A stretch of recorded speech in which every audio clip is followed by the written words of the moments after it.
biographies are both instructional and inspirational. And so you learn how to preach in many ways by observing master preachers at their craft. So you would learn a lot about how to preach by reading the sermons of these men that I've written biographies about. You'll learn what an introduction is, what a sermon outline is, how to make application, how to conclude the message. So there's much instruction to be gained from these men. Just like if you're trying to learn how to play golf, you ought to go to a professional golf tournament and watch someone who knows how to play golf and try to imitate them, emulate that.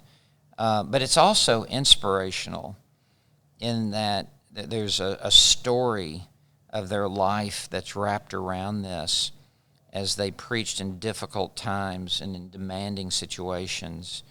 And the influence of their life had a dramatic effect upon not just their neighborhood, but upon their nation and upon the world.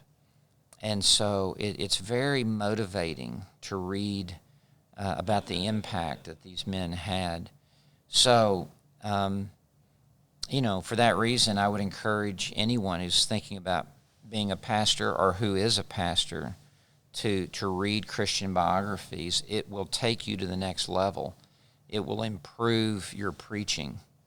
Is there one particular character from church history or man from church history who you found to be particularly helpful? Well, I have 4 children. That's like asking me, who do I love the most? And, I can't point out one child over another. I love them all, and maybe for different reasons. So I love all of these men. I lived with these men for a year as I wrote these biographies. If I could be anyone in church history, I would be George Whitefield. Okay. And so I love Whitefield. There's no one to whom you can compare Whitefield in church history. There's a lot of overlap in some ways with these other men. Though Whitefield stands alone. Martin Lloyd-Jones said, other men merely existed, Whitefield lived.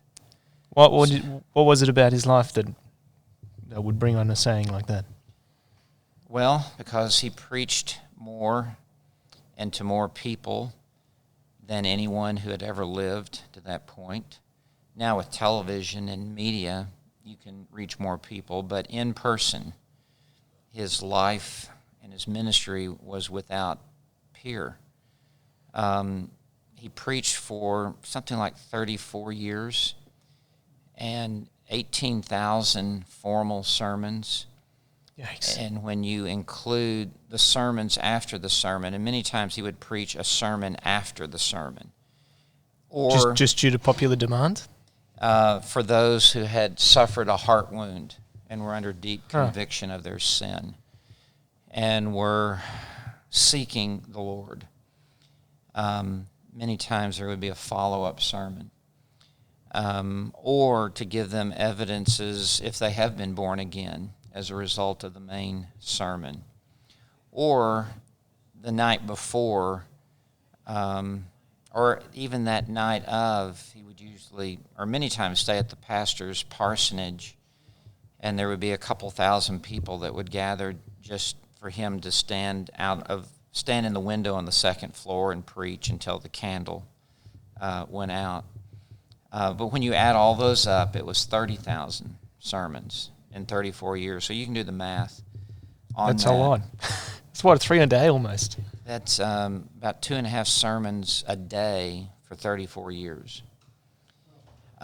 He crossed the Atlantic Ocean 13 times, spent 3 to 4 years on a ship crossing the Atlantic, preaching to everyone on board the ship during that time, 2 to 4 months, as well as to other ships they would pass.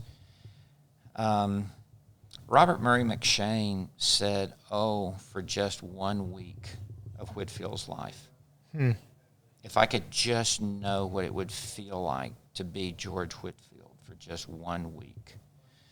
Charles Haddon Spurgeon, who is arguably the prince of preachers, the greatest preacher who ever lived, said, I've only had one mentor in my life for preaching, other than my master, and that is George Whitefield. So you'll never understand Spurgeon's preaching unless you understand Whitefield's preaching, because Spurgeon is under the direct influence of reading Whitefield.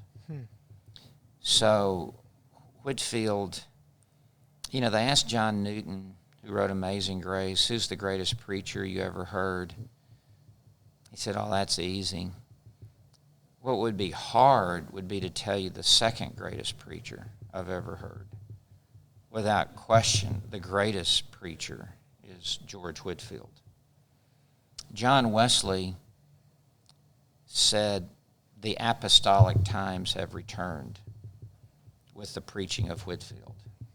That the church has never heard preaching like this since the days of the apostles.